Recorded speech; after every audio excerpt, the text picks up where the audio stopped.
လူတို့ဤကာမိဆန္ဒလူတွေရဲ့တဏ္ဍာမှာဖြစ်ပေါ်လေးရှိတဲ့ကာမိဆန္ဒအကြောင်းနဲ့ပတ်သက်ပြီးဒီကနေ့ဟောပြောမှာဖြစ်တယ်လူတိုင်းနဲ့သက်ဆိုင်တဲ့ဒီကာမိဆန္ဒဆိုတဲ့သဘာဝတရားတစ်ခုအနာဂတ်မဖြစ်မချင်းဟောဒီကာမိဆန္ဒဆိုတာလူတိုင်းရဲ့တဏ္ဍာမှာဖြစ်တယ်အရိယပုဂ္ဂိုလ်တွေမှာလည်းသောတာပန်တို့သဂရဂံတို့ဟာကာမိဆန္ဒမကင်းသေးဘူးပုရုဇဉ်တွေမှာတော့အကျဉ်းများစွာဖြစ်လို့ဒီကာမိဆန္ဒတရားရဲ့လွှမ်းမိုးချုပ်ကိုင်မှုကိုလောကကြီးတစ်လောကလုံးမှာရှိတဲ့တရားတွေအားလုံးဟာကာမိဆန္ဒရဲ့လွှမ်းမိုးမှုအောက်ရောက်ရှိပြီးတော့ကာမိဆန္ဒရဲ့ခြေကျွံတဲ့ဖွယ်ဖြစ်ပြီးတော့နေကြရတယ်ဆိုတာဒီကာမိဆန္ဒဟာဘာကြောင့်လူတွေရဲ့တဏ္ဍာမှာဖြစ်ပေါ်လာတယ်လဲလူတွေကောင်းကျိုးပေးဖို့အတွက်ဖြစ်ပေါ်လာတာလားသို့မဟုတ်လူတွေဒုက္ခရောက်ဖို့ဖြစ်လာတာလားဆိုတာဘုရားမြတ်စွာရဲ့ဒေသနာတော်နဲ့ညှိနှိုင်းပြီးတော့မိမိဘဝနဲ့လက်တွေ့ဆက်ဟပ်ပြီးတော့စဉ်းစားဆင်ခြင်သုံးသပ်ကြဖို့ပေါ့ကာမိဆန္ဒလို့ဆိုတာကာမဆိုတာ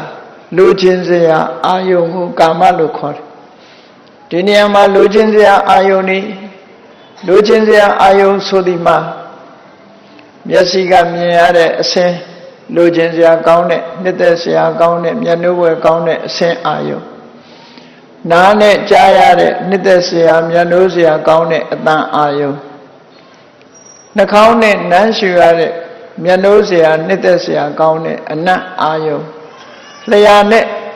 လက်ရရတဲ့မျက်နှာစရာနှစ်သက်စရာကောင်းတဲ့ရတ္တအာယုန်နဲ့ခန္ဓာကိုယ်နဲ့ထိတွေ့လို့ရတယ်မျက်နှာနှစ်သက်စရာကောင်းတဲ့ဖုဒ္ဓဘာအာယုန်လို့ဆိုတယ်ဒီအာယုန်တွေဟာလူတွေရဲ့စိတ်မှာခုံမင်မျက်နှာဘွယ်ဖြစ်သောကြောင့်မြတ်စွာဘုရားကကာမလို့ဆိုတဲ့စကားလုံးကိုသုံးလိုက်တာကာမအဲ့ဒီကာမလို့ဆိုတဲ့နှစ်သက်စရာအာယုန်တွေပေါ်မှာနှစ်သက်တွေ့တာနေတဲ့တဏှာကိုဒီနေရာမှာဆန္ဒဆိုတဲ့အမည်နာမနဲ့သုံးထားတယ်ဆန္ဒလို့ဆိုပေမဲ့လို့အဘိဓမ္မာတွေတဲမှာပါတဲ့ကုသိုလ်နဲ့ပတ်သက်တဲ့ဆန္ဒအကုသိုလ်နဲ့ပတ်သက်တဲ့ဆန္ဒလို့ဆန္ဒအမျိုးမျိုးရှိတဲ့ထဲမှာ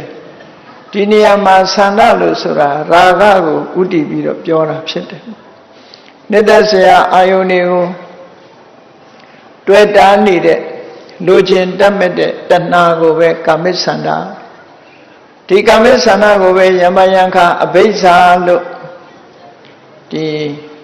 မဟာသတိပဋ္ဌာန်သုံးပါဆိုရင်ဝိနည်းလောကေအဘိဇ္ဇာဒေါမနတံဆိုပြီးအဘိဇ္ဇာဆိုတဲ့နာမည်နဲ့သုံးတာရှိထို့သုတ္တန်တွေမှာလည်းအဘိဇ္ဇာဝိသမလောဘလို့ဆိုပြီးတော့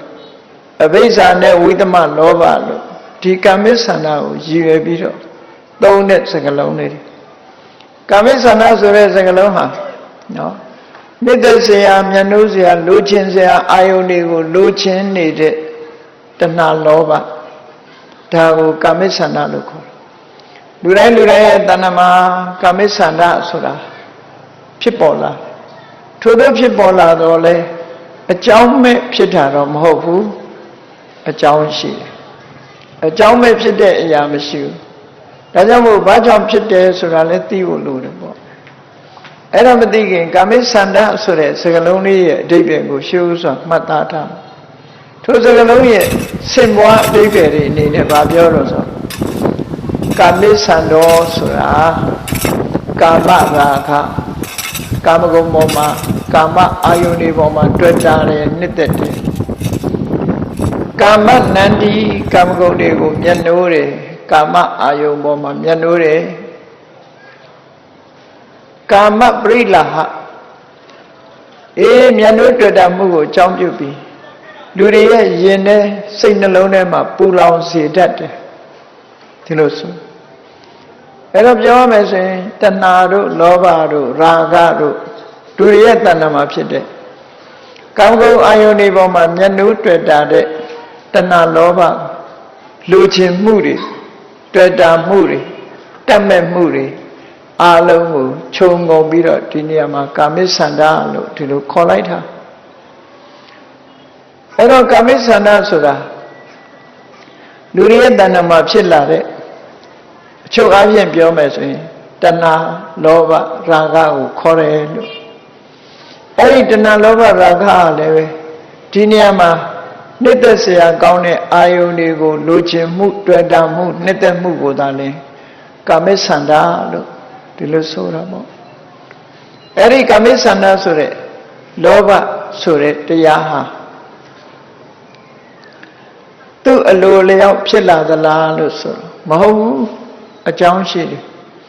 အဲ့ဒီအကြောင်းကိုအဓိကအကြောင်းနေနဲ့မြတ်စွာဘုရားကဒေသနာတော်မှာဘယ်လိုဟောတယ်လဲလို့ဆိုလို့ရှိရင်နာဘိက္ခွေအညာဧကဓမ္မံပိသမနုပတ္တာမိယေနအနုပ္ပန္နောဝါကာမိသန္တောဥပ္ပစ္စတိဥပ္ပန္နောဝါကာမိသန္တောဘေယောဘာဝါယဝိပုံလာယတံဝတ္တတိယထေယိတံဘိက္ခွေသူဘနိမိတံလို့ဆိုလိုတဲ့အဓိပ္ပာယ်ကဘာလဲဆိုရင်အလှအပအာယုံသူဘနိမိတဆိုအလှအပအာယုံအလှပအာယုံဆိုတဲ့အကြောင်းတရားဟာတဲ့မဖြစ်သေးတဲ့ကာမိဆန္ဒတွေကိုဖြစ်ပေါ်စေပြီးတော့ဖြစ်ပြီးတဲ့ကာမိဆန္ဒတွေကိုပို့ပြီးတော့တိုးတက်များပြားစေနိုင်တယ်အဲ့ဒီအလှပအာယုံမှတပါးကာမိဆန္ဒမဖြစ်သေးတာတွေကိုဖြစ်စေပြီးဖြစ်ပြီးသားကိုတိုးတက်များတဲ့တခြားအကြောင်းတရားကိုငါမမြင်ဘူး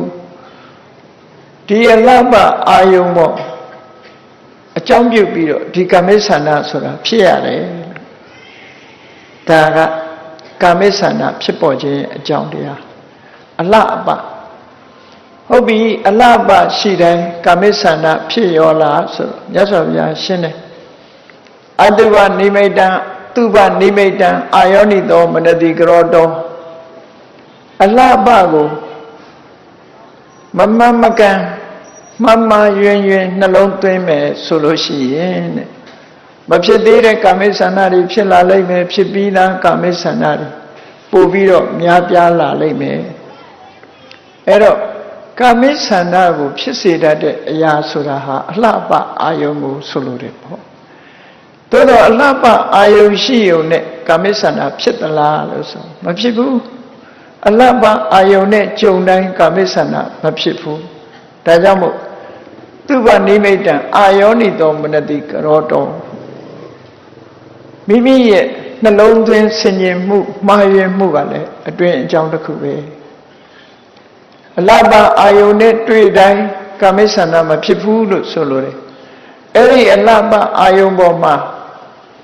လိမ္မာပတ်တဲ့မှန်ကန်တဲ့အတွေးကိုတွေးနိုင်မယ်မှန်ကန်တဲ့အမြင်နဲ့မြင်မယ်ဆိုရင်တော့ကာမိဆန္ဒမဖြစ်ဘူးလို့ဆိုနိုင်သို့တော့အာယောနိသောမနတိကတော့မှန်မှန်ကန်ကန်နှလုံးမသွင်းတတ်ဘူးမှန်မှန်ရင်နှလုံးသွင်းမယ်ဆိုရင်ကာမိဆန္ဒတွေဖြစ်လာလိမ့်မယ်လို့ဒီလိုဆိုအဲ့တော့အလှပအာယုံဆိုတာလောကမှာမျက်စိနဲ့မြင်ရလို့နှစ်သက်စရာကောင်းတဲ့အလှပတွေနားနဲ့ကြားရတဲ့တာယာပွဲအသံတွေနှာခေါင်းနဲ့နမ်းရှူရတဲ့မွေးကြိုင်တဲ့အနတ်တွေလျှာနဲ့လျက်ရတဲ့ကောင်းမွန်တဲ့အရာတွေခန္ဓာကိုယ်နဲ့ထိတွေ့ရထိတွေ့ခံစားလို့နော်စိတ်ရှိတဲ့အရာမျိုးတွေအထိအတွေ့ဒါတွေဟာသူဘနိမိတလို့ခေါ်တယ်အလှအပတွေပဲဖြစ်တယ်လောကမှာအလှအပဆိုတာအဲ့ဒီအလှအပတွေအလှအပတိုင်းအလှပမှန်လို့ရှိရင်အပြင်မှာအကြောင်းတရားတစ်ခုအနေနဲ့လူတွေရဲ့တဏ္ဍာမှာတွေ့တာမှုတွေလိုချင်မှုတွေမျက်နှိုးမှုတွေခင်မင်မှုတွေဆိုတဲ့ဒီတဏှာလောဘတွေကိုဖြစ်စေတတ်တယ်ဒါလို့ဆိုတာအဲ့တော့အလှပတတ်တဲ့နဲ့ကတော့ကာမိဆန္ဒမဖြစ်ဘူးမြတ်စွာဘုရားရဲ့မြတ်စွာဘုရားမှာလည်းမျက်လုံးရှိတယ်ယဟန္တာပုဂ္ဂိုလ်တွေမှာလည်းမျက်လုံးရှိတယ်နားရှိတယ်နှာခေါင်းရှိတယ်လျှာရှိတယ်ခန္ဓာကိုယ်ရှိကြစဉ်းစားကြည့်နော်မြတ်စွာဘုရားလည်းမျက်စိရှိလို့မြင်ရတာ မြင်တဲ့မဲ့အလှပအာယုံဆိုတာပါတာပေါ့မျက်စိနဲ့မြင်တာလှတာလည်းမြင်တာပဲအယုတ်ဆိုးတာလည်းမြင်တာနားနဲ့ကြားတဲ့အတန်ကလည်းပဲကောင်းတဲ့အတန်လည်းကြားတယ်မကောင်းတဲ့အတန်လည်းကြားနှာခေါင်းနဲ့နမ်းရှူရတဲ့အနံ့ကလည်းကောင်းတဲ့မွေးကြိုင်တဲ့အနံ့ရှိတယ်လို့ဆိုးရတဲ့အနံ့လည်းရှိတာလျာနဲ့လျက်ရတာလေကောင်းမြတ်တဲ့အရာသာရှိတယ်လို့မကောင်းတဲ့အရာသာလည်းရှိတယ်ခန္ဓာကိုယ်နဲ့အထီးအတွေ့တွေကလည်းကောင်းတဲ့အထီးအတွေ့ရှိတယ်လို့မကောင်းတဲ့အထီးအတွေ့တွေရှိတာအဲ့တော့မြတ်စွာဘုရားတဏ္ဍာမှာဒီလိုအလှအပတွေနဲ့ကြုံလို့ကာမိဆန္ဒဖြစ်သလားလို့ဆိုမဖြစ်ဘူးဘာဖြစ်လို့မဖြစ်လဲဆိုရင်မြတ်စွာဘုရားကအလှအပအာယုံပေါ်မှာရှုမြင်သုံးသပ်ပုံဟာတာမန်ပုဂ္ဂိုလ်တွေနဲ့မတူဘူးလို့ပြောတယ်ဒါကြောင့်မို့ဘုရားတရားတော်အရကြည့်မယ်ဆိုရင်တချို့ကမေးကြတယ်မြတ်စွာဘုရားကအတုဝကမ္မဋ္ဌာန်းဟောတယ်အနိစ္စဒုက္ခအနတ္တလို့ဆိုတာတွေဟောတယ်လောကကြီးကိုညီငွေဖို့အတွက်တဏှာကြီးကိုညီငွေဖို့အတွက်အာယုန်ဒီမလိုက်စားဖို့ဆိုတာတွေဟောတော့တချို့လူတွေကအထင်မြင်လွဲတယ်မြတ်စွာဘုရားဟာအလှပကိုဖျက်ဆီးတယ်လို့အတိမမပြုဘူးလို့ဒီလိုယူဆကြတကယ်ကတော့မြတ်စွာဘုရားဟာအလှပကိုအတိမပြုတယ်ဒါကြောင့်မို့ဝိနည်းကျမ်းဂန်ထဲမှာဆိုရင်ကျောင်းနေကံနေလှလှပပပြင်ဆင်မွမ်းမံတာကိုမြတ်စွာဘုရားခွင့်ပြုထားပန်းပြောက်ချေတာတို့ပန်းကေပန်းလက်တွေပန်းနွယ်တွေတို့ပန်းကက်တွေနဲ့အလှဆင်တာတို့ဒါတွေလှပမှုကိုမြတ်စွာဘုရားအတိမပြုတယ်အဲ့ဒါနဲ့ပတ်သက်ပြီးတော့ဒီဘုရားရဲ့အဆုံးအမနဲ့အလှအပဒါနှစ်ခုနှိုင်းရှင်ပြီးတော့သိရအောင် Buddhism and Beauty ဆိုတဲ့စာအုပ်လေးတွေရေးထားတာရှိဘူးတဲ့ Buddhism and Beauty မြတ်စွာဘုရားရဲ့ဗုဒ္ဓဝါဒနဲ့အလှအပဗုဒ္ဓဝါဒကအလှအပအပေါ်မှာညင်းပယ်ပြီးတော့အလှပကိုရှုတ်ချတာလားဆိုမရှုတ်ချဘူးတခါတော့ကမြတ်စွာဘုရားလက်ထက်တော်အခါကာလတုန်းကခေမာမိဖုရားဆိုတာအမတန်ချောအမတန်လှဗေမိသာရမင်းကြီးရဲ့မိဖုရားမရတိုင်းသူဆိုတော့အလွန်ချောအလွန်လှတဲ့ခေမာမိဖုရားမြတ်စွာဘုရားနဲ့မတွေ့ချင်မြတ်စွာဘုရားကိုဘယ်လိုယူဆသလဲဆိုရင်မြတ်စွာဘုရားကခန္ဓာကိုယ်ရဲ့အပြစ်တွေကိုဟောတာလေအတုပါတို့အနိစ္စတို့ဒုက္ခတို့ဆိုတာတွေဒါတွေကိုဟောသည့်အတွက်ကြောင့်အလှအပကိုရှုတ်ချတယ်လို့ယူဆတယ်ဒါကြောင့်မို့အလှအပကိုမျက်နှိုးတဲ့ခေမာမိဖုရားမြတ်စွာဘုရားရှိလာဖို့အမြဲတမ်းညင်းပယ်ညင်းဆန်ဘယ်တော့မှဘုရားနဲ့မတွေ့ဘူးဘာလို့မတွေ့ကြတာမြတ်စွာဘုရားအလှအပကိုမှုချိုးမြစ်ချိုးပြောတတ်တယ်ဒါကြောင့်မို့ဘုရားကိုဘယ်တော့မှမဆုံးခြင်းဘူးထို့တူပဲမြတ်စွာဘုရားရဲ့နှမတော်ဖြစ်တဲ့စနဗရကလျာဏီဆိုတဲ့သုံးတရီနန္ဒာလို့လည်းခေါ်တယ်အဲ့ဒီစနဗရကလျာဏီဟာလည်းပဲသူတို့ခေတ်မှာရတောတရာပြီးရင်သူကအလှဆုံးလို့ဆိုတယ်အေးဒီမှာလဲမြတ်စွာဘုရားပေါ်မှာထင်လွဲတဲ့သူကလည်းသူ့ရဲ့မောင်တော်ဖြစ်တဲ့မြတ်စွာဘုရားဟာအလှပကိုမှုချိုးမြစ်ချိုးပြောတတ်တယ်အလှပကိုအတိမမပြုဘူးဒီလိုအတွေးအမြင်တွေနဲ့မြတ်စွာဘုရားရှိလာဖို့ဝန်လေးချမြတ်စွာဘုရားရှိကတရားစကားကြားရမှမကြားကြညာအလှပကိုအတိမမပြုဘူးလို့သူတို့ကယူဆမြတ်စွာဘုရားကအဲ့ဒီလိုမဟုတ်ပါဘူးမျက်စိရှိလို့မြင်ရတာလှတာကိုလှတယ်လို့မြတ်စွာဘုရားအတိမပြုတယ်နော်မလှတာကိုမလှဘူးဆိုတာလည်းသိတယ်ဘာထူးတယ်လဲလို့ဆိုလို့ရှိရင်ဘုန်းကြီးတို့တွေကလှတယ်ဆိုတဲ့နောက်မှာအလှပပေါ်မှာတက်မဲ့တယ်ဆိုတဲ့တဏှာလိုက်တယ်မြတ်စွာဘုရားကြတော့အလှပပေါ်မှာတက်မဲ့တယ်ဆိုတာမလိုက်လာလှတာကိုလှတယ်လို့သိတယ်သို့တော့လှလိုက်တာဖြစ်ချင်လိုက်တာလိုချင်လိုက်တာဆိုတဲ့တက်မဲ့မှုကဘုရားမှာမပါလာစဉ်းစားကြည့် မြတ်စွာဘုရားသခင်ကိုရောမြတ်အိန္ဒသာလလှိုင်ကူထဲမှာသတင်းသုံးနေတဲ့အချိန်တရားမင်းကြီးကဆေလွတ်လို့ပိစတိခနတ်သားစောင်းပိုက်ပြီးတော့ဘုရားစီရောက်လာရောက်တဲ့အခါမှာသူကဘုရားနဲ့တွေ့ဆုံပြီးတော့တရားမင်းကြီးမှားတာကိုရုပ်တဲ့မလျှောက်သေးပဲနဲ့မြတ်စွာဘုရားကိုစောင်းတီးပြီးတော့တခြင်းဆိုပြသေးတာနော်ဘုရားစီမှာဘုရားရှိစောင်းတီးပြီးတော့တခြင်းဆိုပြတခြင်းဆိုတဲ့သူဆိုတဲ့တခြင်းတွေဟာ devotional sound လို့ခေါ်တဲ့ဘုရားကုံနဲ့ပတ်သက်တယ်တရားကုံနဲ့ပတ်သက်တယ်တန်ခါကုံနဲ့ပတ်သက်တာတွေဆိုဒါလည်းမကဘူးကာမဂုဏ်အာယုန်တွေနဲ့ပတ်သက်တဲ့တခြင်းကိုလည်းသူဆိုတယ်ဆိုပြီးတော့စောင်းတီးတယ်ဘုရားရှိမှာနော်တခြင်းဆိုစောင်းတီးတာအဲ့လိုတခြင်းဆိုစောင်းတီးတဲ့အခါကျသူတီးမှုဖြောပြပြီးတဲ့အခါမြတ်စွာဘုရားကနားထောင်နေတဲ့သဘောနားထောင်နေဆိုတာတမင်နာကျင်လို့နားထောင်ခြင်းလို့နားထောင်တဲ့သဘောမဟုတ်ဘူးကြားနေရတော့မြတ်စွာဘုရား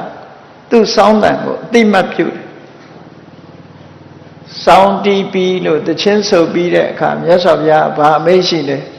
ပိစတိခာမင်းရဲ့တခြင်းနဲ့စောင်းတန်ကလိုက်ဖက်ပါပေတယ်လို့အဲ့ဒါနားထောင်လို့ပြောလို့ရတာပေါ့စောင်းတန်နဲ့တခြင်းဟာလိုက်ဖက်ပါပေတယ်အဲ့ဒါကိုအင်္ဂလိပ်လို appreciate လုပ်တယ်လို့ခေါ်တယ် appreciate ဆိုတာအတိမတ်ပြုတဲ့သဘောလှတာကိုလှတယ်လို့တတိမတ်ပြုတယ်တာယာတာကိုတာယာတယ်လို့အတိမတ်ပြုတယ်မြတ်စွာဘုရားအဲ့ဒါလို့အစင်းအာယုံကိုလည်းလှတာကိုလှတယ်လို့အတိမတ်ပြုတယ်အတန်နဲ့တာယာတာကိုတာယာတယ်လို့အတိမတ်ပြုတယ်အနတ်နဲ့ပတ်သက်ပြီးမွေးချင်ရင်လည်းမွေးချင်တယ်လို့အတိမတ်ပြုတယ်အယတာနဲ့ပတ်သက်လာလို့ရှင်လေကောင်းနေရင်ကောင်းတယ်လို့အတိမတ်ပြုတယ်ခန္ဓာကိုယ်အထီးတွေ့နဲ့ပတ်သက်ရင်လည်းပဲကောင်းတယ်လို့အတိမတ်ပြုတယ်ဆိုပါစို့ဇလန်းလေးတစ်ခုကြည့်ရှင်မကတ္တဗပိပ္ပလိလူလင်လို့ခေါ်တယ်သူ့လူနာမည်အနွယ်နာမည်ကကတ္တဗသာသနာတော်မှာကတ္တဗဆိုတဲ့နာမည်နဲ့သိကြလူဘဝတော်ကပိပ္ပလိဆိုတယ်တထေးကြီးပေါ့သူသင်္ကန်းဝတ်လာတဲ့အခါတထေးဆိုတော့ကောင်းမိတ်ညွှန်းမိတ်ဆိုတဲ့အဝတ်တွေကိုသင်္ကန်းချုပ်ပြီးတော့ဝတ်လာတာဖះကိုရည်မှန်းပြီးတော့သူ့ဘာသူသင်္ကန်းတပိတ်ပြိခရာတွေဝတ်ယုံပြီးတော့ဖះရှိရာကိုထွက်လာတာအဲ့ဒါလို့ထွက်လာတဲ့အချိန်မှာသူလာတဲ့လမ်းညောင်ပင်အောက်မြတ်စွာဘုရားသခင်ကိုရောမြတ်ကကြိုတင်ရောက်နေတယ်အေးသူလည်းအနိဗ္ဗာန်ရောက်လို့မြတ်စွာဘုရားလည်းမြင်လိုက်ရောငါရည်စူးတဲ့ပုဂ္ဂိုလ်သူပုဂ္ဂိုလ်များဟာဒီပုဂ္ဂိုလ်ပဲဖြစ်ရမယ်ဆိုပြီးတော့မြတ်စွာဘုရားကိုယိုကျိုးပြီးရှ िख ိုးတယ်နော်ရှ िख ိုးပြီးတော့ဆရာဆိုတာဒီပုဂ္ဂိုလ်ပါပဲလို့အတိမတ်ပြုတယ်အဲ့ဒီမြတ်စွာဘုရားစီရောက်တဲ့အခါသူဘာလုပ်တော့ဆိုရင်သူ့ပခုံးပေါ်မှာပါလာတဲ့အမတမချောညက်တဲ့အစနဲ့ချုပ်ထားတဲ့ဒုက္ကုတ်လို့ခေါ်တယ်နှစ်ထပ်နှစ်လွာထပ်ပြီးတော့ချုပ်ထားတဲ့အပေါ်ယုံအချုံကြီးကိုလေးခေါက်ခောက်ပြီးတော့မြတ်စွာဘုရားထိုင်ဖို့နေရာခင်းပေးတာအဲ့ဒါလို့ထိုင်တဲ့နေရာခင်းပေးတဲ့အခါမြတ်စွာဘုရားကအဲ့ဒီပေါ်ထိုင်ရင်းကနေဘာပြောတော့ဆိုကတ္တဗတဲ့သူခင်းပေးတဲ့အထိုင်ကိုလက်နဲ့ပုတ်ပြီးတော့မြတ်စွာဘုရားကတ္တဗတင်းရဲ့အထယ်ကြီးကချောလိုက်တာချောညက်လိုက်တာကောင်းလိုက်တာလို့မြတ်စွာဘုရားဒီလိုမရှိအဲ့ဒါအတိမတ်ပြုတဲ့သဘောပဲနော်ဒါတော့မြတ်စွာဘုရားမှာထူးခြားတဲ့ရည်ရွယ်ချက်ရှိတယ်ကောင်းလိုက်တာလို့ဆိုတာလိုချင်လို့ပြောတာတော့မဟုတ်ဘူးတွေ့တာလို့ပြောတာတော့မဟုတ်ဘူးကောင်းတာကိုကောင်းတယ်လို့အတိမတ်ပြုတယ်အထီးအတွေ့နဲ့ပတ်သက်ပြီးမြတ်စွာကောင်းလိုက်တာလို့ပြောလိုက်တာအဲ့ဒါလို့လည်းပြောတယ်လဲကြားရောကတ္တဗမထေရမြတ်ကအရှင်ဘုရားတဲ့အရှင်ဘုရားရဲ့ပခုံးပေါ်မှာပါတဲ့ပိုက်ဆံလျော်နဲ့ရက်ထားတဲ့နှစ်ထပ်သင်္ကန်းကိုရရင်တပည့်တော်ဒါကိုအရှင်ဘုရားကိုလှူပြရစေပါလို့ဟောကောင်းတယ်လို့ချီးမွမ်းလိုက်တာဘုရားကိုလှူတယ်မြတ်စွာဘုရားကသူ့ပခုံးပေါ်ကနှစ်ထပ်သင်္ကန်းကိုကတ္တဗကိုချီးမြှင့်လိုက်တယ်သင်္ကန်းချင်းလဲဝတ်တယ်ဆိုတဲ့အဓိပ္ပာယ်မြတ်စွာဘုရားရဲ့ပခုံးပေါ်မှာပါလာတဲ့ထဲကပ ပိုက်ဆံလျှော်နဲ့ရက်ထားတဲ့အထည်ချမ်းကြီးဓမ္မကျမ်းနဲ့အထည်ကျမ်းယုံနေမကဘူးကျွန်မကာလီဆိုတဲ့ကျွန်မကြီးသိဆုံးသွားတဲ့အခါသူ့အလောင်းကိုရစ်ပတ်ပြီးတော့ပြစ်ထားတဲ့အဝတ်ကြီးမြတ်စွာဘုရားကိုယ်တိုင်ကာလိရဲ့အလောင်းကောင်ကနေခွာပြီးတော့ကိုယ်တိုင်ဖို့လျှော်ပြီးတော့အသုံးပြုနေတဲ့သင်္ကန်းနော်အဲ့ဒါကိုသုံးဆောင်နိုင်မှမလားလို့ဝိယုံနိုင်မှမလားငါသုံးနေတဲ့ဟောဒီနှစ်ထပ်သင်္ကန်းကြီးပတ်စံရောလျှော်နဲ့ရက်ထားတဲ့ဟာကိုသုံးဆောင်နိုင်မှမလားလို့ဆိုတပည့်တော်မျက်မျက်နှုံတို့သုံးဆောင်ပါမယ်လို့ဟောရှင်မကတ္တဗနဲ့တွေ့တော့ကလည်းကတ္တဗသူခင်းပေးတဲ့အဝတ်ကချောညက်ပြီးအလွန်တန်ဖိုးကြီးတဲ့ကောင်းမြတ်တဲ့အဝတ်မြတ်စွာဘုရားကလက်တော်နဲ့သုံးသပ်ပြီးကောင်းတာကိုကောင်းတယ်လို့ချီးမွမ်းခြင်းအားဖြင့်မြတ်စွာဘုရားနဲ့သူနဲ့သင်္ကန်းအလဲလဲဝတ်တာဟာဘုရားအတွက်ရည်ရွယ်ချက်ရှိတယ်ရှင်မကတ္တဗဖြစ်လာမဲ့ပုဂ္ဂိုလ်သူပုဂ္ဂိုလ်များဟာအမြဲတမ်းပန်းတကူသင်္ကန်းကိုဝေယုံပြီးတော့တက်တက်တာဒူရင်နေဆောက်တည်သွားတဲ့အထဲမှာအထွတ်အမြတ်ဆုံးပုဂ္ဂိုလ်ဖြစ်မှာအဲ့ဒါကြောင့်မို့လို့မြတ်စွာဘုရားကိုယ်တိုင်ချီးမြှောက်တော်မူတာဖြစ်တယ်ပေါ့အဲ့ဒါမြတ်စွာဘုရားမှာရည်ရွယ်ချက်တစ်စုံတစ်ခုရှိတယ်အလှပါကိုလှပတယ်လို့အသိမှတ်ပြုတယ် appreciate လုပ်တယ်သို့တော်မြတ်စွာဘုရားတွေ့တာသလားလို့ဆိုမတွေ့တာပိဿတက္ခိပိဿတိခရဲ့စောင်းသံကိုနားထောင်ရင်းကနေတချင်းသံနဲ့စောင်းသံလိုက်လျောလိုက်တာအမြဲတမ်းနားထောင်လို့ကောင်းတယ်ဆိုတဲ့အဓိပ္ပာယ်မျိုးမြတ်စွာဘုရားပြောတယ်အဲ့ဒါနဲ့ပတ်သက်ပြီးဘုန်းကြီးတို့စကိုင်းမှာနေတော့ကဒီနိုင်ငံသားတယောက်ရောက်လာဘူးတယ်အဲ့ဒီနိုင်ငံသားကနော်ဝေနိုင်ငံကလာတာနော်ဝေနိုင်ငံကသူကအနုပညာတက္ကသိုလ်ရဲ့ပါမောက္ခတူဝေအနုပညာဆိုတာဗမာပြည်မှာတော့ပန္တရားကျောင်းလိုဟာမျိုးပေါ့နော်အတိမုတ်ကခုံနေသင်တန်းပေးတဲ့အနုပညာတက္ကသိုလ်ကပါမောက္ခတူသူနဲ့တွေ့တဲ့အခါသူကဘာမေးတော့ဆိုရင်မြတ်စွာဘုရားကဂီတကိုတားမြစ်ပါသလားဂီတကိုပယ်ပါသလားလို့ဒီမေးခွန်းမေးတယ်ဂီတဆိုတာ music နော် music ကိုပယ်သလားလို့သူမေးတော့ဘုန်းကြီးကပိဿတိခအကြောင်းလည်းသိထားတာဖြစ်တော့အကယ်၍ပယ်တယ်လို့ဆိုလို့ရှိရင်သူတစ်မျိုးပြောကောင်းပြောလိုက်မယ်ဘုန်းကြီးကဗာပြောလိုက်တော့ဆိုဂီတကိုမပယ်ပါဘူး music ကိုမပယ်ပါဘူးသို့တော့ဂီတပေါ်မှာတွေ့တာတဲ့တဏှာကိုတော့ပယ်ပါတယ်လို့အဲ့ဒါလို့ဖြေခဲ့အဲ့လိုဖြေလိုက်တဲ့အခါသူဘာမှဆက်ပြီးတော့မမေးတော့သူဟာပိဿတိခနဲ့မြတ်စွာဘုရားရဲ့အကြောင်းဖတ်ဖူးထားတယ်ဖတ်ဖူးထားဖို့ရတယ်ပေါ့ဒါကြောင့်ဒီမေးခွန်းမေးတယ်လို့ဘုန်းကြီးကကိုယ်အတွေ့နဲ့တွေ့အဲ့တော့မြတ်စွာဘုရားကပယ်တယ်ဆိုရင်ပိဿတိခစောင်းတီးပြီးသချင်းဆိုတဲ့အခါဟေးပိဿတိခမင်းစောင်းလည်းမတီးနဲ့ခုချက်ချင်းရပ်လိုက်သချင်းလည်းမဆိုနဲ့လို့ပြောမှာပေါ့အဲ့ဒါလို့မပြောဘူးမြတ်စွာဘုရားဆုံးသည့်ထိအောင်နားထောင်နေတယ်နားထောင်ပြီးတဲ့အခါမှာ appreciate လုပ်တယ်မင်းစောင်းတန်တဲ့သချင်းတန်ဟာလိုက်လျောပါပေတယ်ဒီလိုပြောတော့အဖြစ်ဂီတကိုပယ်တယ်လို့ဒီလိုမဆိုရအလှပကိုပယ်တာမဟုတ်ဒါကြောင့်မို့ Buddhism and Beauty ဆိုတဲ့စာတမ်းလေးကိုရေးကြတဲ့အခါမှာမြတ်စွာဘုရားဟာအလှပကိုအတိမတ်ပြုတယ်ဆိုတာဝိနည်းကျမ်းဂန်တွေထဲမှာလည်းပဲကျောင်းနေသာသာယာယာနဲ့အလှဆင်တာတို့နော်ရွှေဘိန်းချတာတို့သေနာသနာအနေထားဖြင့်ဒီကျောင်းနေဆောက်လုပ်တဲ့အခါမှာလဲမြတ်စွာဘုရားဝိဟာရီကာရီရမေစိတ်နှလုံးမွေးလျော်ပွဲကောင်းအောင်ကျောင်းအဆောက်အဦတွေကိုဆောက်ရမယ်လို့ဒီလိုဟောထားတာတွေရှိတော့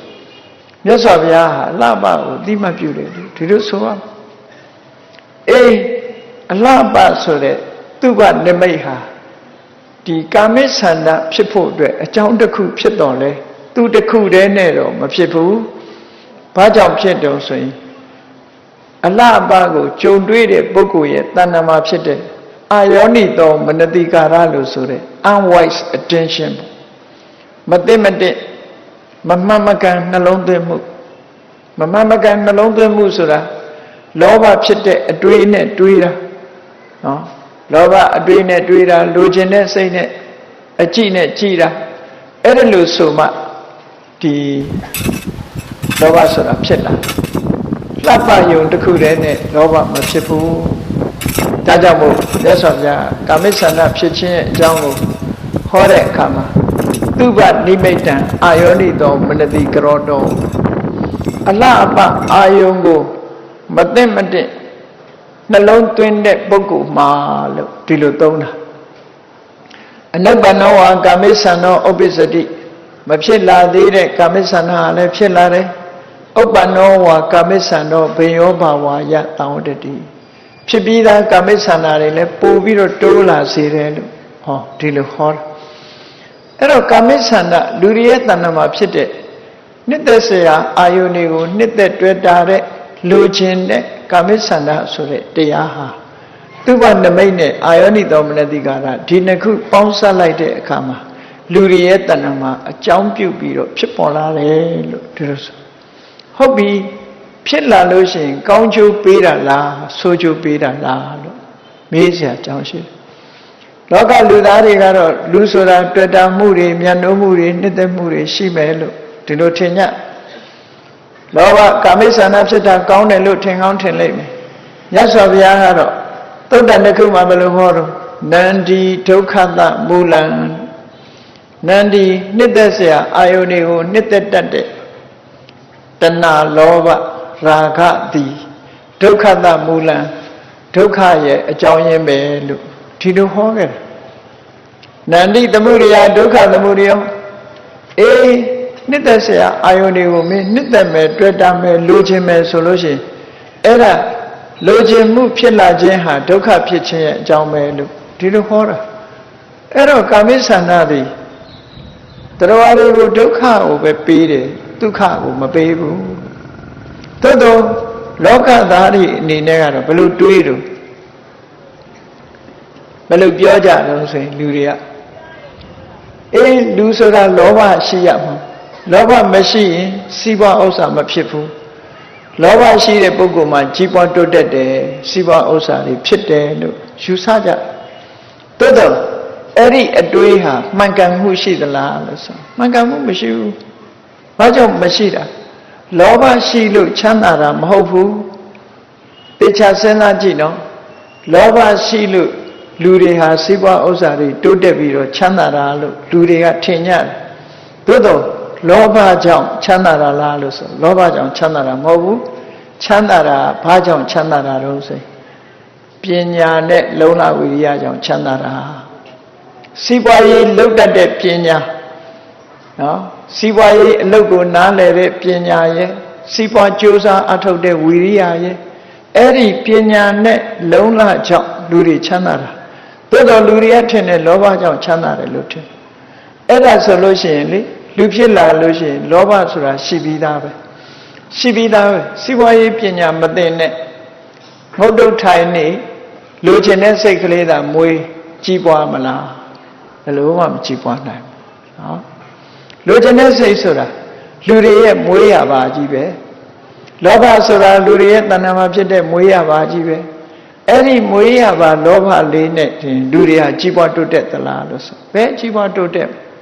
ကြီးပွားတိုးတက်တယ်ဆိုတာလောဘရှိတိုင်းမကြီးပွားတိုးတက်ဘူးပညာရှိမှလုံလဝိရိယရှိမှကြီးပွားတိုးတက်တယ်ဒါကြောင့်မလို့တက္ကသိုလ်တွေတက်ပြီးတော့ economic တို့စီးပွားရေးပညာရပ်တွေစီးပူးအထောက်ကြရတယ်တို့မဟုတ်လောက်တကိုင်နာအောင်သင်ညာ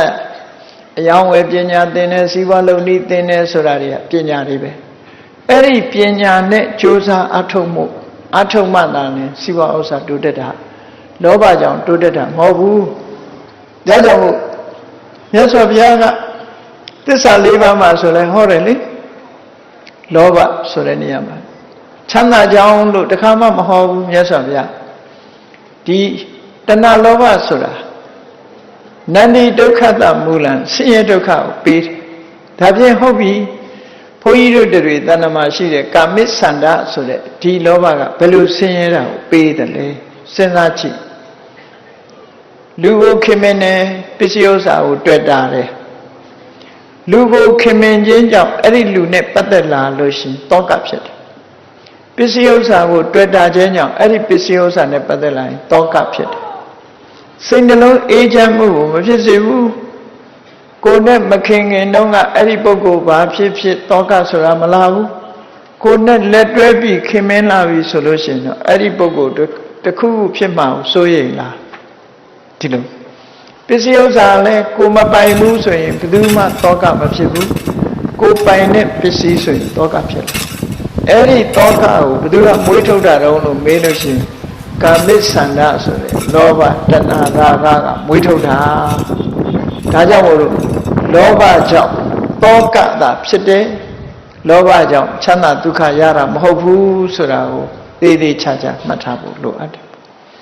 တလွဲကိုအတိတ်ပဲကောင်းပြီးတတ်တယ်ဒါကြောင့်မို့ကာမိသန္တာဆိုတာဖြစ်ပေါ်လာလို့ရှိရင်ကောင်းကျိုးပေးသလားဆိုမပေးဘူးဘာဆိုးကျိုးတွေပေးတယ်လဲတောကကိုမွေးထုတ်ပေးတယ်တောကဆိုတာလူတွေရဲ့ရင်ထဲမှာပူလောင်တဲ့ဒီဒေါမနတဝေဒနာတစ်မျိုးပဲစိုးရိမ်နေပူလောင်နေအဲ့ဒီတောကကိုမွေးထုတ်တာဒီလောဘပဲဖြစ်တယ်ပေါ့ဒါကြောင့်မို့ဒီကာမိသန္တာမိမိတို့ရဲ့တဏ္ဍာမှာဖြစ်ပေါ်လာတဲ့အခါမှာဆက်လက်ပြီးတော့ထိမ့်သိမ့်ထားရမလားလို့ဆိုထိမ့်သိမ့်မထားသင့်ဘူးသူ့ကိုဖယ်ရှားပြစ်တဲ့သူရှိနေသမျှလူတွေမှာစိတ်နှလုံးအေးချမ်းမှုမရဘူးဒါကြောင့်မို့လို့မြတ်စွာဘုရားကာမပရိလာဟောတဲ့လိုချင်စရာအာယုန်တွေနဲ့ပတ်သက်လာလို့လိုချင်တယ်ဆိုတဲ့တဏှာရှိလာလို့ရှင်ဘာဖြစ်စိတ်တွေနှလုံးတွေပူလောင်နေပူလောင်မှုကိုခံစားကြမပူဘူးလားဆိုတာတေချာစဉ်းစားရှိသာသမီပေါ်ချစ်တဲ့မိဘတွေသာသမီအတွက်ပူကြတယ်ပစ္စည်းဥစ္စာမမောတဲ့ပုဂ္ဂိုလ်တွေပစ္စည်းဥစ္စာအတွက်ပူကြနော်သာသမီမရှိဘူးဆိုရင်သာသမီအတွက်ပူစရာမရှိတော့ပစ္စည်းဥစ္စာမရှိတဲ့ပုဂ္ဂိုလ်ကပစ္စည်းဥစ္စာပေါ်မှာမပူမရှိတောင်းတရှိကြောင်းကြဆိုတဲ့စကားရှိနေကြောင်းကြသာသမီရှိရင်သာသမီပေါ်ကြောင်းကြတယ်ပစ္စည်းရှိရင်ပစ္စည်းပေါ်ကြောင်းကြမရှိကြောင်းကြရှိရင်တောင်းတဟောတဏှာကမွေးထုတ်လိုက်တာတဏှာကမွေးထုတ်တာရှိလာတာနဲ့တပြိုင်နက်ကြောင်းချမှုဆိုကြောင်းကြဆိုတာတောကပဲလေအဲ့ဒီတောကကိုမွေးထုတ်တယ်ဒီလိုဆိုလိုတာပေါ့ရသော်ဘုရားကိုယ်တိုင်ကတဏှာယဇာယတိတောကောတဏှာယဇာတိပယံတဏှာဆိုတဲ့လောဘဟာတောကကိုဖြစ်စေတယ်တဏှာဆိုတဲ့လောဘသည်ကြောက်ဖွယ်ဘေးအန္တရာယ်ကိုဖြစ်စေတယ်လို့ဒီလိုပဲခေါ်တာအေးတဏှာလောဘကချမ်းသာဒုက္ခကိုပေးတယ်လို့ဘယ်တော့မှမဟောခဲ့ဘူးဒါကြောင့်ဘုရားဘာသာဝင်သူတော်စင်တွေအနေနဲ့ဒီဟာကိုလောဘကြောင့်ချမ်းသာကြွယ်ဝတယ်ဆိုတဲ့အယူအဆမျိုးဟာမမှန်ကန်ဘူးချမ်းသာကြွယ်ဝခြင်းသည်ပညာနဲ့လုံလဝိရိယကြောင့်ချမ်းသာကြွယ်ဝတယ်လို့ဒီလိုပဲမှတ်ယူရမှာဖြစ်တယ်ရသော်ဘုရားဟောတာနဲ့ဓမ္မအဝင်ခွင်ကြဖြစ်တယ်ဒါဖြင့်ဒီလောဘဟာတောကကိုဖြစ်စေတတ်တဲ့ဆိုရင်ဒီကာမိသန္တာတရားသူ့ဘာနမိတ်နဲ့အာယောနိသောမနတိကာရကိုအကြောင်းပြုပြီးအလှအပနဲ့နှလုံးသွင်းမှုမမှန်မကန်မှုကိုအကြောင်းပြုပြီးတော့ကိုယ်ရင်နဲ့နှလုံးထဲမှာဖြစ်ပေါ်လာပြီဆိုရင်သူ့ကိုထိမ့်သိမ်းထားရမလားဆိုမထိမ့်သိမ်းရဖယ်ရှားပြစ်ရမယ်ဒါဖြင့်ဖယ်ရှားပြစ်လို့ရှိရင်ဘယ်ဟာနဲ့ဖယ်ရှားပြစ်ရမလဲဆိုအလှပကိုအကြောင်းပြုပြီးတော့ဖြစ်ပေါ်တတ်တဲ့ကာမိသန္တာကိုဒီအလှပရှုထောင့်ကနေဆက်ပြီးတော့ကြည်နေမယ်ဆိုလို့ရှိရင်အာယောအပြင်အလှပကိုသာဆက်လက်ပြီးတော့ကြည်နေမယ်ဆိုရင်ကာမိသန္တာတွေတိုးလာဖို့ရှိတယ်ဒါကြောင့်မို့မြတ်စွာဘုရားကိုတော်မြတ်အလှပကို appreciate လုပ်ရုံပဲလုပ်တယ်သို့တော့စဉ်းစားကြည့်လိုက်မိမိမျက်စိရမြင်ရတဲ့အဆင့်အာယုံနားကကြားရတဲ့အသံအာယုံနှာခေါင်းကနမ်းရှူရတဲ့အနံ့အာယုံလျှာနဲ့လဲရတဲ့ရတာအာယုံခန္ဓာကိုယ်နဲ့ထိတွေ့ရတဲ့အထိတွေ့အာယုံဒီအာယုံနေဆိုတာဟာပြန်ပြီးတော့ကြည့်လိုက်မယ်ဆိုရင်တခဏအတွင်းမှာရုပ်ပြက်ဆင်းပြက်အဖြစ်ပြောင်းလဲသွားတာလေးရှိပဲလှပတဲ့အဆင်းရှိတဲ့ပန်းကလေးတွေဆိုလဲမကြခင်ပဲညှိုးသွားတယ်လူဆိုလို့ရှိရင်လည်းမကြခင်ပဲအိုမင်းရင်ရောပြီးတော့သွားတယ်အတန်တွေဆိုလို့ရှိရင်လည်းပျောက်သွားတယ်ချက်ချင်းပဲ ပျက်စီးဆုံးရှုံးသွားတယ်အနတ်ဆိုတာလဲခိတ္တခဏပဲအရသာဆိုတာလဲရှာလေးပေါ်မှာကြုံလုံးလေးပဲအထီးတွေ့ဆိုတာလဲတခဏအဲ့ဒါကြောင့်မို့ခိုင်မြဲတဲ့အရာတွေမဟုတ်ဘူးခိုင်မြဲတဲ့အရာတွေမဟုတ်သလိုဒီလှပမှုဆိုတာထာဝရမဟုတ်ပဲနဲ့အယုတ်ဆိုးအကြည့်တန်မှုဟာမကြခင်ရောက်လာကိုကလှပတယ်လို့ထင်တဲ့အရာလူပဲကြည့်အောင်တော့လှတယ်လို့ထင်တဲ့ပုဂ္ဂိုလ်ဟာနော်မကြခင်နှစ်ပိုင်းအတွင်းမှာအယုတ်ဆိုးအကြည့်တန်တာဖြစ်သွားကိုယ်ခန္ဓာကိုယ်ပဲဖြစ်ဖြစ်သူခန္ဓာကိုယ်ပဲဖြစ်ဖြစ်အရွယ်နဲ့အမျှအလှပတွေကိုဆုံးရှုံးသွားတာကြီးပဲဘယ်သူပဲဖြစ်ပိုလှလာတယ်လို့မရှိဘူးတဖြည်းဖြည်းဆုံးရှုံးသွားတယ်မြန်မာပြည်မှာနာမည်ကြီးတဲ့အချောအလှရွှေရှင်မင်းသမီးတွေတို့တရုတ်ဆောင်တွေတို့ကြည့်ပေါ့သူတို့ရဲ့လူတွေကနေပြီးတော့လှတယ်လို့ထင်နေကြတဲ့အချိန်ပိုင်းဟာဘလောက်ပဲကြာတယ်ဘလောက်မှမကြာနော်မြစ်ပရိသေရာအဖြစ်စနစ်တဲ့ပိုးကြော်နိုင်တာမရှိဘူးနော်ရွှေရှင်ရိုက်တဲ့လူတွေသိတယ်မဟုတ်လားမကြခင်မဲ့အမေဖြစ်အဖွားဖြစ်သွားတော့ကြအမေဘဝရောက်သွားတော့ကြဖွားဘဝရောက်သွားတန်ဝေကရစရာအဲ့တော့အလှပဆိုတာတခဏမြတာဖြစ်တယ်လူနဲ့ကြည့်မယ်ဆိုရင်တခဏအဲ့ဒီတခဏအတွင်းမှတည်းမဲ့မလမပတာတွေကိုကြည့်လိုက်မယ်ကြည့်လိုက်ဘာတွေတွေ့မျက်စိကမွေးကြိုင်တဲ့အနံ့တွေထွက်နေတာလားနားထဲကမွေးကြိုင်တဲ့အနံ့တွေထွက်တာလားခံတွင်းကမွေးကြိုင်တဲ့အနံ့တွေထွက်တာလားနှာခေါင်းကမွေးကြိုင်တဲ့အနံ့တွေထွက်တာလားလို့ကိုယ်ပေါက် द्वार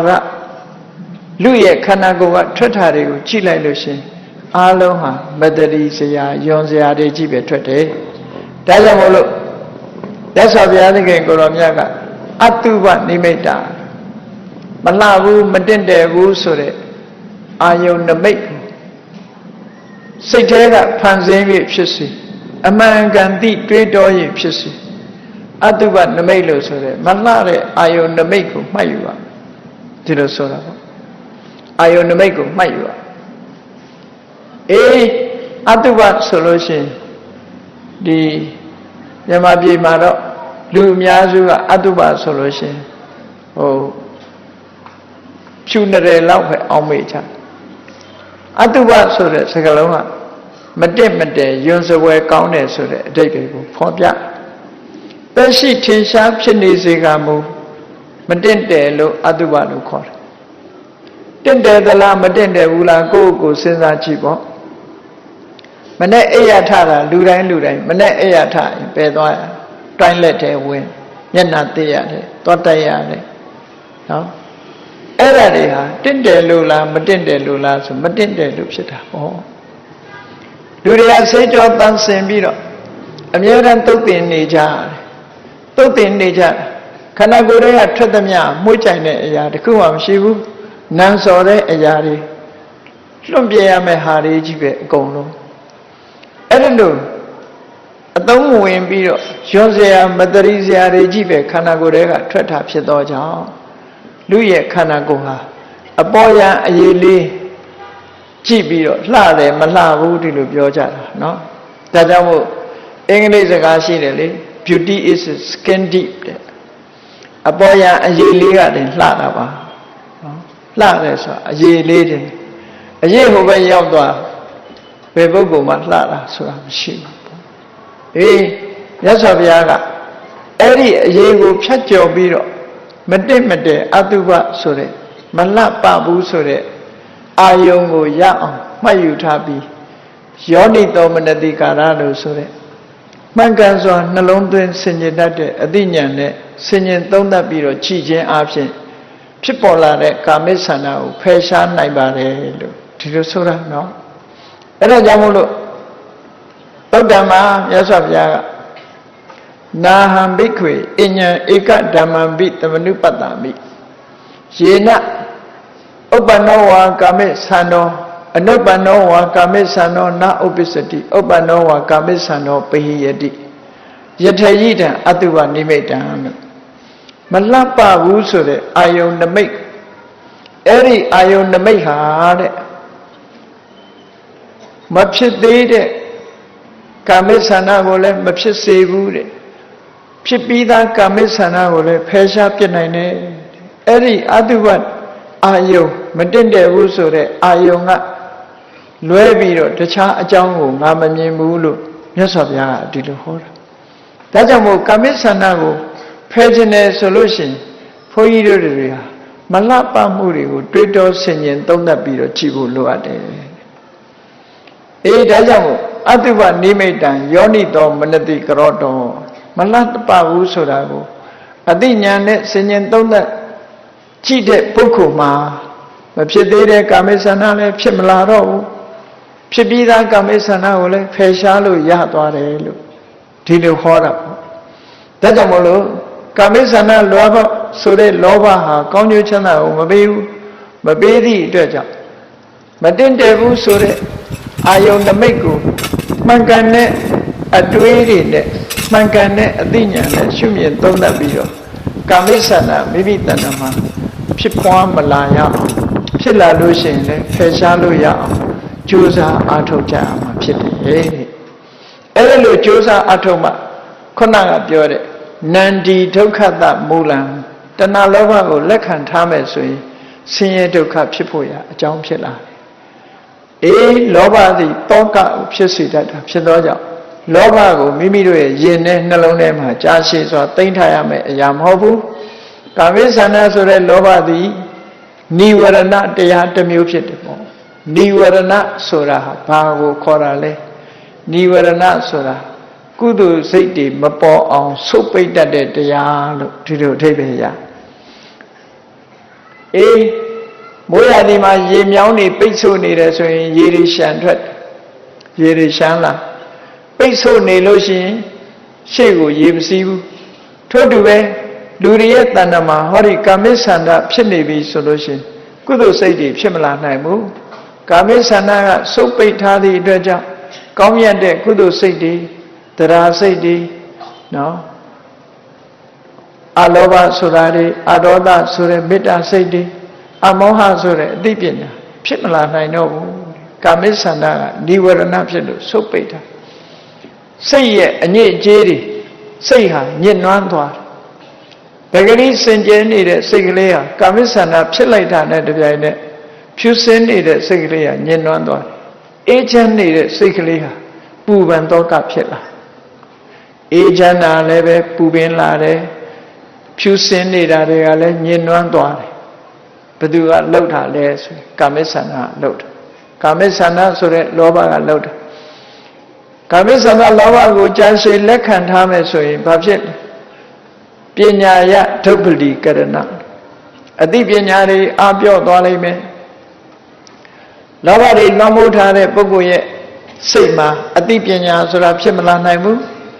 မကစွာသိတဲ့အသိမဖြစ်နိုင်သည့်အတွက်ကြောင့်အကြောင်းနဲ့အကျိုးအကောင်းနဲ့ဆိုခွဲခြားသိနိုင်စွာမရှိတော့ဘူး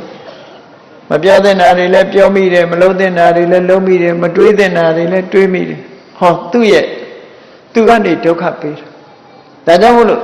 နိဝရဏဆုတ်ပိတ်ဘာကိုဆုတ်ပိတ်ကုသိုလ်စိတ်တွေမဖြစ်အောင်ဆုတ်ပိတ်တယ်ကုသိုလ်စိတ်တွေကိုဆုတ်ပိတ်တာသူကအကုသိုလ်ပဲစိတ်ထဲမှာပွင့်လန်းလာတာမရှိဘူးစိတ်တွေပူလောင်ပြီးတော့အသိပညာတွေအပြော့သွားစေတဲ့နိဝရဏတရားတစ်မျိုးဖြစ်တယ်လို့မြတ်စွာဘုရားကဒီလိုဟောကြားတာဖြစ်တယ်ပေါ့ဒါကြောင့်တရားချစ်ခင်သူတော်စင်ပြိဿအပေါင်းတို့ဘုရားမြတ်စွာဟောကြားတော်မူခဲ့တဲ့ဒေသနာတော်အရကာမိဆန္ဒဆိုတဲ့လောဘဟာအကြောင်းမဲ့ဖြစ်လာတာတော့မဟုတ်ဘူးအလှအပအပေါ်မှာမမမကန်တွေးတောဆင်ញင်တဲ့အာယောနိသောမနတိကာရအလှပဆိုတဲ့အာယုံရဲ့မမမကန်တွေးတောတဲ့အာယောနိသောမနတိကာရရဲ့အဲ့ဒီအကြောင်းနှစ်ရပ်ပေါင်းစပ်ခြင်းကြောင့်သာလျှင်ဖြစ်ပေါ်လာတဲ့တရားဖြစ်တယ်ဖြစ်ပေါ်လာလို့ရှိရင်တို့ရဲ့ယင်နေနှလုံးတွေကိုပူလောင်စေပြီးတော့တောကကိုမွေးထုတ်ပေးတတ်တဲ့တရားဖြစ်တယ်ဒါကြောင့်မို့ကာမိဆန္ဒတရားကိုတို့တွေဟာချိုးနှိမ်ပြီးတော့ပယ်ရှားရမယ့်တရားမျိုးဖြစ်တယ်ဆိုတာမှတ်သားနိုင်ယူပြီးဒီတရားကိုဘာနဲ့ဖယ်ရှားမလဲဆိုရင်မလတ်မပဘူးဆိုတာကိုအမှန်ကန်ဆင်ញင်တွေးတောသိမြင်တဲ့အသိဉာဏ်နဲ့ဆင်ញင်သုံးသပ်ပြီးတဲ့အခါမှာဖြစ်ပေါ်လာမဲ့ကာမိဆန္ဒကိုမဖြစ်လေအောင်ဖြစ်ပြီးသားကာမိဆန္ဒတွေမိမိတဏ္ဍာမှာဖယ်ရှားအောင် ဒီလိုကာမိဆန္ဒကိုရှင်းလင်းသုတ်သင်နိုင်မှသာလေစိတ်နှလုံးအေးချမ်းမှုကိုလည်းရမယ်အသိပညာထက်မြက်မှုကိုလည်းရမှာဖြစ်တယ်အေးဒါကြောင့်အသိပညာထက်မြက်ဖို့ကုသိုလ်တရားတွေမိမိတဏ္ဍာမှာဖြစ်ပွားဖို့ကာမိဆန္ဒဆိုတဲ့တဏှာလောဘတရားကိုဖယ်ရှားဖို့အတွက်တို့တွေကြိုးစားအထောက်ကြရမှာဖြစ်တယ်လို့ကိုယ်စီသဘောကျပြီးကာမိဆန္ဒဆိုတဲ့လူတွေရဲ့တဏ္ဍာမှာဖြစ်တဲ့တဏှာလောဘတရားကိုဖယ်ရှားနိုင်အောင်ကြိုးစားအားထုတ်နိုင်ကြပါစေကုန်သတည်း